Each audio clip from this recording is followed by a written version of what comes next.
Yannick Ngakoue coming to the Jets.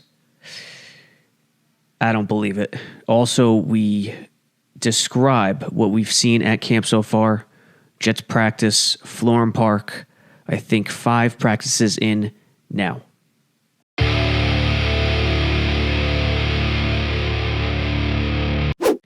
Sabo Radio, the Yannick Ngakoue rumors just hit and everyone's losing their damn minds and everyone needs to calm down. There are serious questions with this report, this rumor, and with Joe Douglas and what he's preached about culture to think that this is actually real. Do the Jets need an edge rusher? Absolutely. But considering Yannick did the same exact thing Jamal Adams did, make as much noise as humanly possible to get out, would Joe Douglas pull the trigger on a guy like that? It's really, really hard to believe. The first report came from Michael Lombardi of The Athletic. And you won't see it here for the people watching on YouTube, but Lombardi retweeted a fake Adam Schefter tweet claiming that Yannick had been traded to the Baltimore Ravens. Completely fake, was not real, and this came after his initial report claiming the Jaguars are in discussions with other teams and they're looking to trade him and may have found a partner and they would be trading him within the next 48 hours. So Lombardi puts out that report. Here's something. The fake Schefter tweet comes. Lombardi reacts, gets it wrong. Now, after that tweet, here's what he said. Quote, "Okay, so this one is real. Hearing the team deeply involved is the New York Jets. That's not fake news. Does it happen? Not sure, but they are trying." Now, consider a bunch of things. Number one, beat reporters, the local New York media market, I believe Rich Cimini of ESPN, they have reported that the Jets have no interest in Ngakoue. That doesn't mean it's necessarily true, obviously. Joe Douglas has already proved to be nearly leak-free.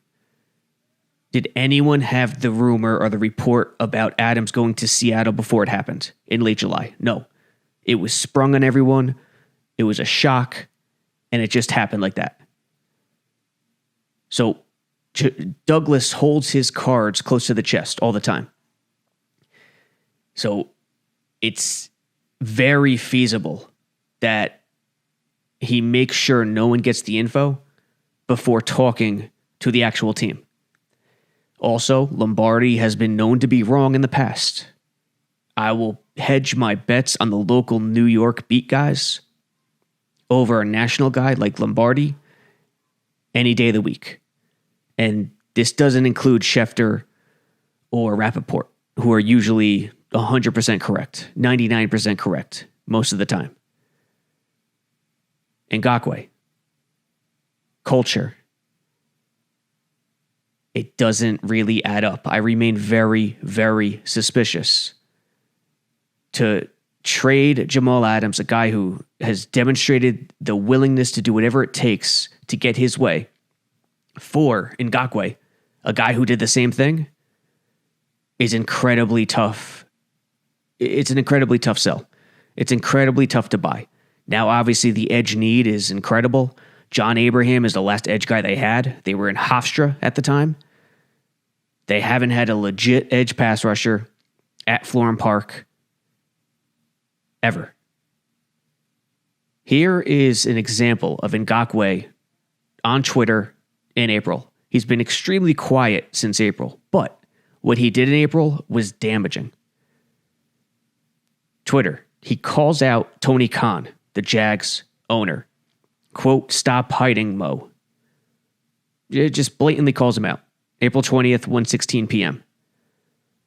Quote, "Since you're feeling might today," maybe he meant mighty, I'm not sure. "Let's both let the world in on the truth. We've been had a discussion that the Chargers game was my last game. Yet you try to backdoor the situation without answering any of my Camp's calls. Shake my head, you spoiled. Holding up people for no reason.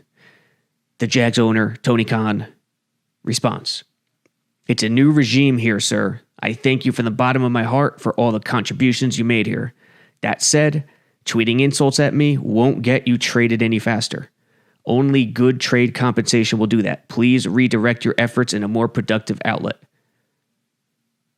Yannick responds, just trade me. I don't need the speech. With a checkered flag emoji at the end. He wants to see the finish line. Khan responds, quote, show me the compensation. I'm sure you're really driving up the price today, by the way. And that's the point. How Douglas traded Adams and got what he got after Adams hurt his trade value with everything he said in knowing that he wanted out and that staying with the Jets wasn't an option, I still don't know. It was a David Blaine magic trick of the highest degree. Ngakoue is no Jamal Adams. I think he has, 37 and a half sacks in 4 years? He's no Jamal Adams. So doing what he did in late April, creating all this noise, didn't help his cause. We're sitting here now, how many months later? 4 months later, in August, and he's still in Jacksonville.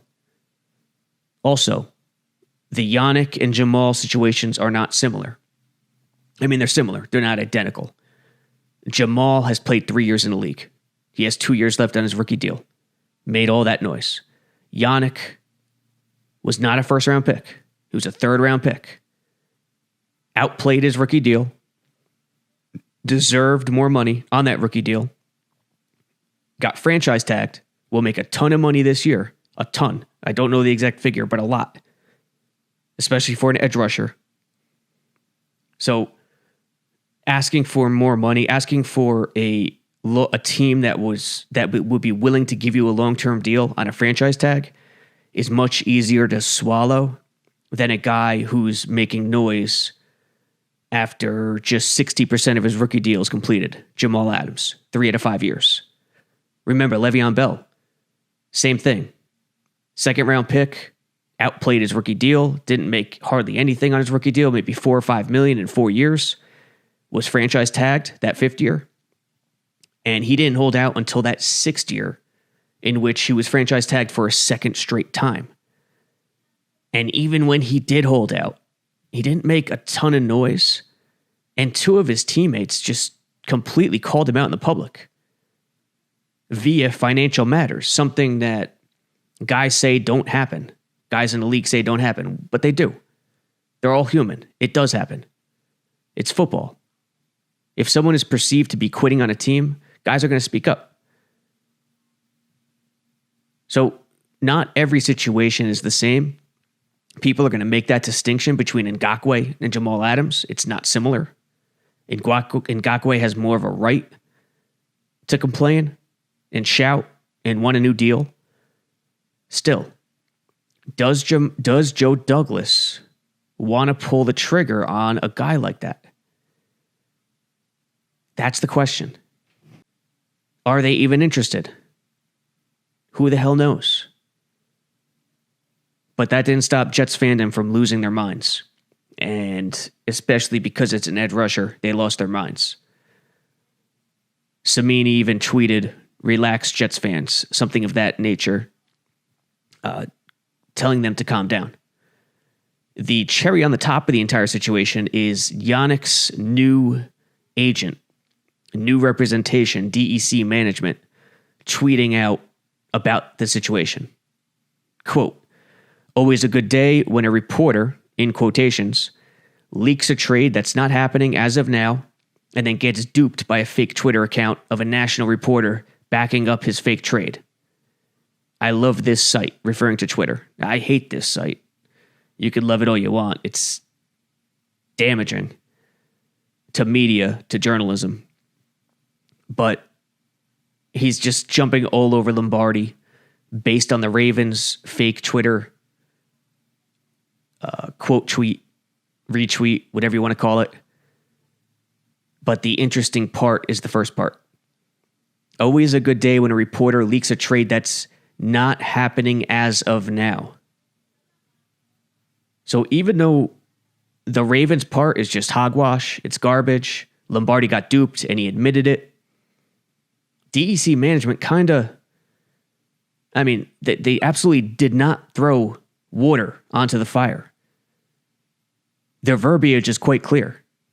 Leaks a trade that's not happening as of now. What does that mean?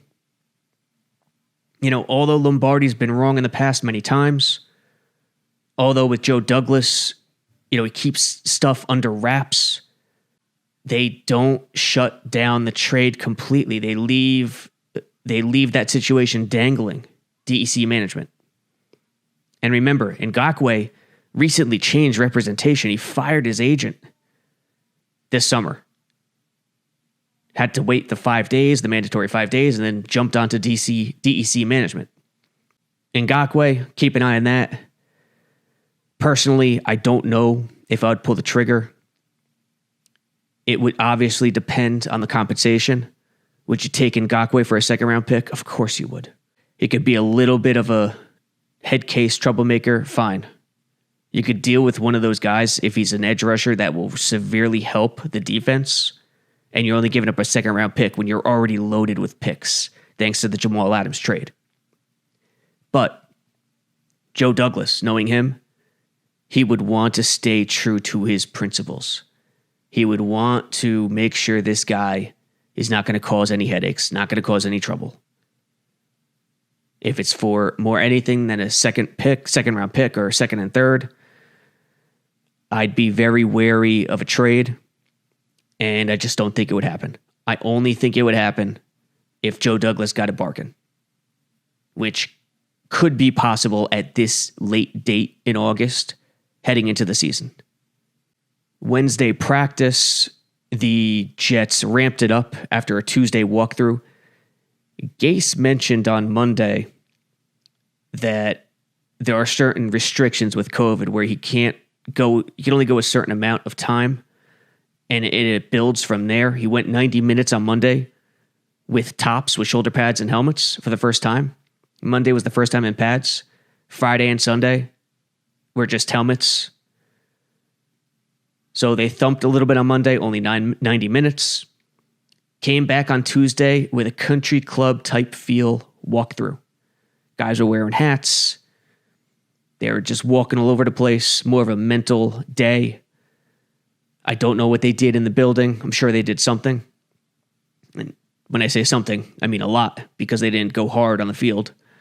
And after practice, Gase mentioned how he wanted to ramp it back, pull it back because of all the injuries, because of all the hamstrings. Denzel Mims is still out. Pierre Desir's still out. Vincent Smith, you know what's happened to him, out 5 to 8 months. Brian Poole is still out. Third day he missed today with dehydration. That's a strange one. Very strange. Joe Flacco, obviously still out on the PUP list. Ryan Griffin, Daniel Brown. PUP list, non-football activity. And then James Burgess went down on Monday with a lower back.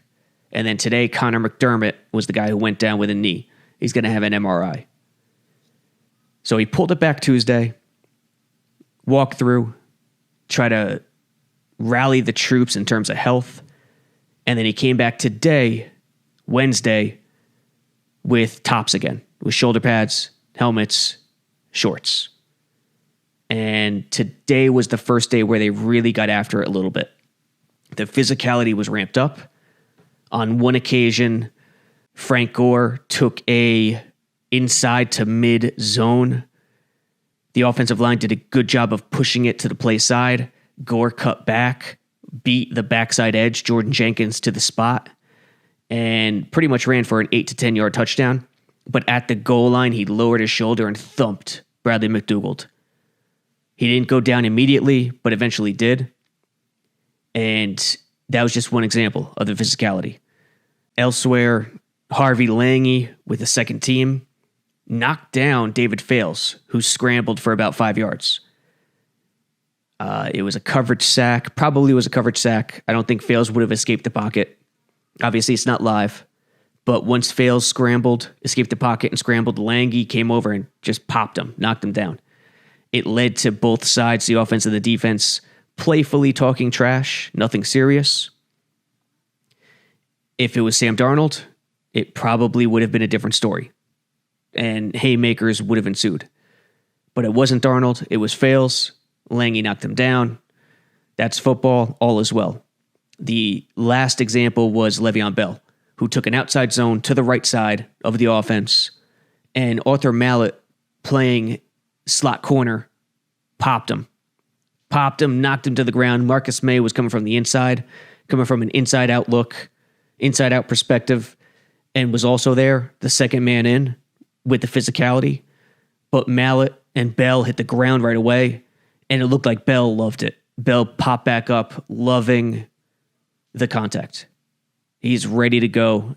He looks good. I think you fans who wanted Bell last year are going to finally get the guy you wanted to see, providing the offensive line does its job, which brings us to Mekhi Becton. Mekhi Becton told us earlier in the week that George Fant and Alex Lewis are his guys. George Fant is teaching him technique, and Alex Lewis is teaching him concepts. Of the two, Alex Lewis has been attached to the hip to Mekhi Becton. And it makes sense. Left guard, left tackle. Everywhere you go on the field, if you see Becton, you see Alex Lewis. He's taking in what the veteran has to say to him. He's doing everything Alex Lewis wants. He's listening. And it's all for the better. In drills, in teams, Becton hasn't been perfect. Jordan Jenkins has beat him a couple times. Quinnen has beaten him once or twice. He gets caught lunging at times. He gets caught with slower feet at times, which is troublesome. But from an overall perspective, this man can be the starting point for this offense. He needs to be the real deal. He needs to be legit right away. And if he is, I don't care about Adams. I don't care about Mosley. I don't care about the perceived weak receivers. If Mekhi Becton is the real deal, and there are signs suggesting he can be, he's that damn big, then the fans should be happy, because that's the starting point. You need the starting point on the offensive line, either at left tackle or center, and you got a good one in Connor McGovern as well as center. That's what you need. Defensively, you also need a starting point in Quinnen Williams, who we'll get to in a moment, who probably looks the best out of any Jet right now. He came back this season powerful, slim. I think he told us he weighs 297 right now as opposed to 303 last year. So he's down 6 or 8 pounds. I forget the exact numbers. But with Becton, he told us he weighs 370 right now. He admitted he's not in the best shape. He wants to get down to 360, 355, and he's working with the team to do that. And Quinnen Williams talked to the media today, Wednesday, after practice, and his attitude, his braces-less attitude, no more braces, is apparent. Quote, "I'm going to be unstoppable. I'm feeling it, man. I feel myself being that person they drafted me to be.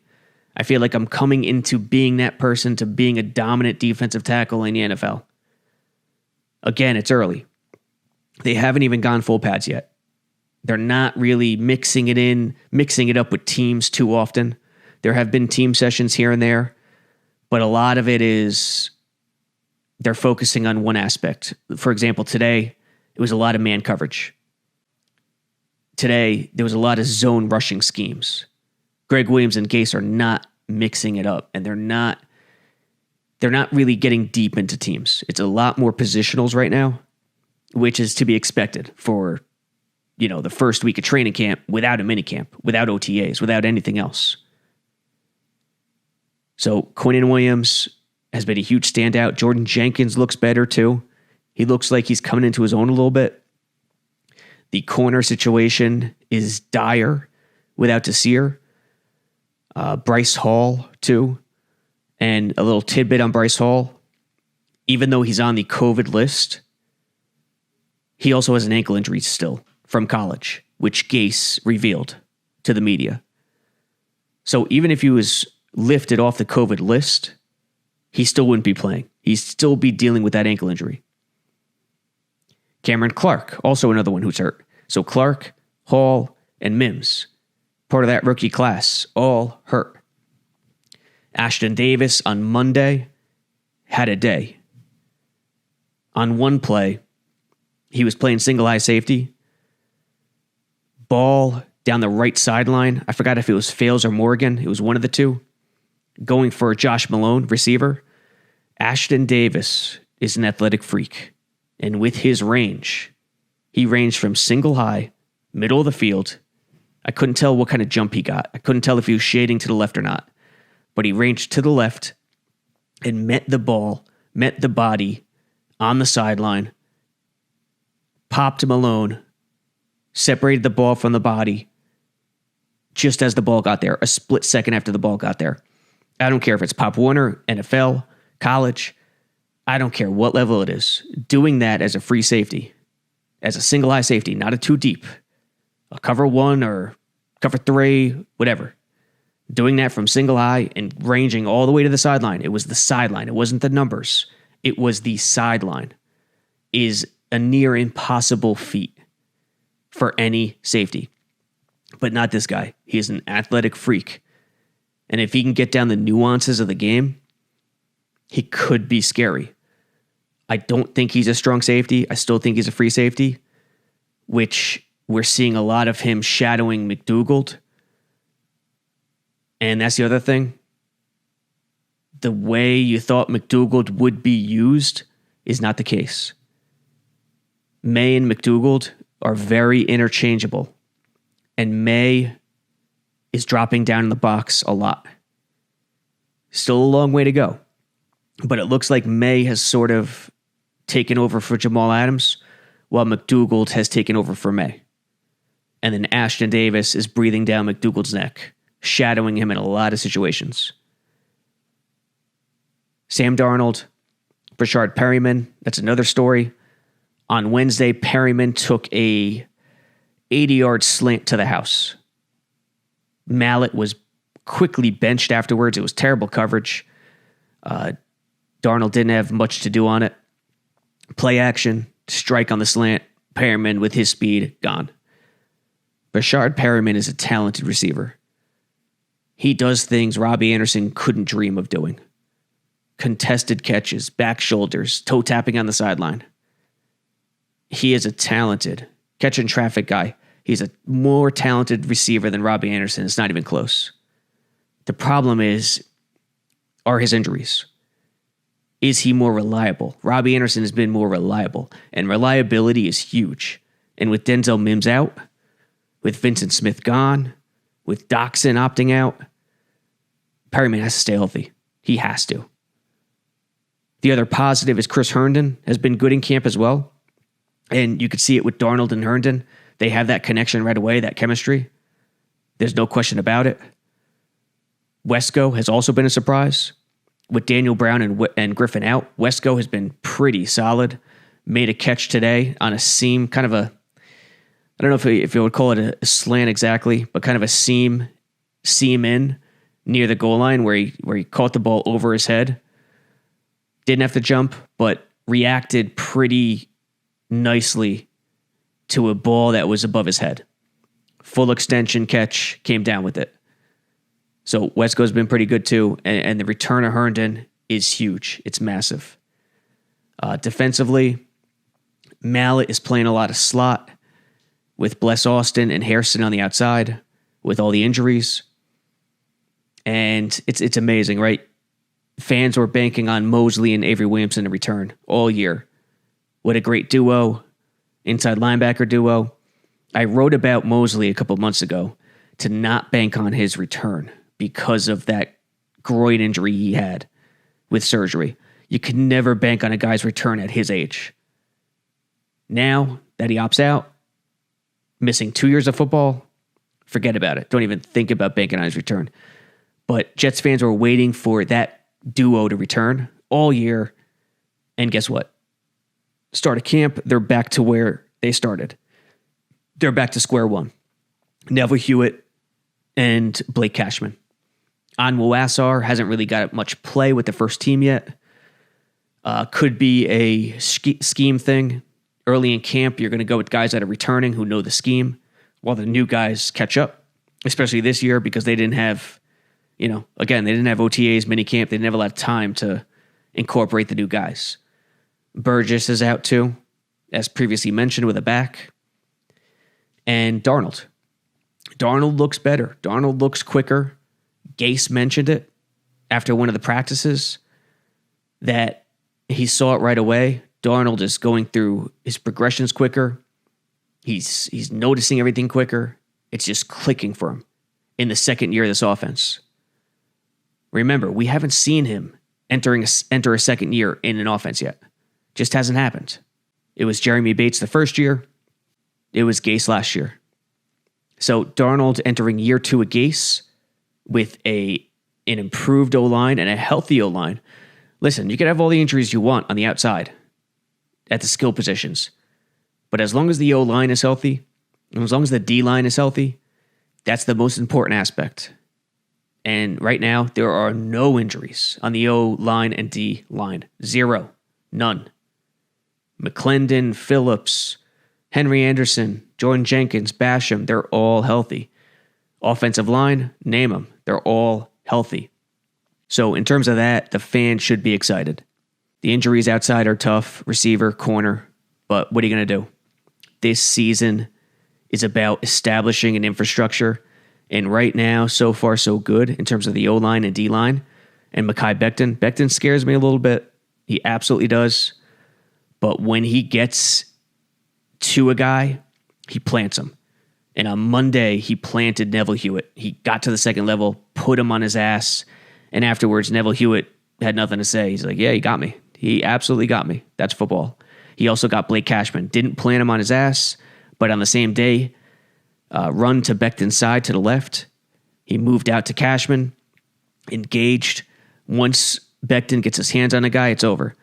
Pushed Cashman about 10, 15 yards close to the sideline. Completely took him out of the play. So, yeah, there's issues, there's adversity, but the important aspects of this team, Darnold, the offensive line, the defensive line, is looking good, is intact. And if they could survive these injuries, they need Mims back, they need Perriman to stay healthy, and they need Desir back, they need Brian Poole back. That's for damn sure. If they could survive that and no one else goes down of significance, they'll be fine. Check out jetsxfactor.com, jetxshop.com, Blew It Splits on YouTube, Cool Your Jets on YouTube. We have a couple new shirts at JetX Shop, which you guys should check out. It'll be down there in the description. Like us on YouTube, follow us so you get the alerts, all that good stuff. Apps on Google Play and iTunes as well, Apple and Android. Until next time.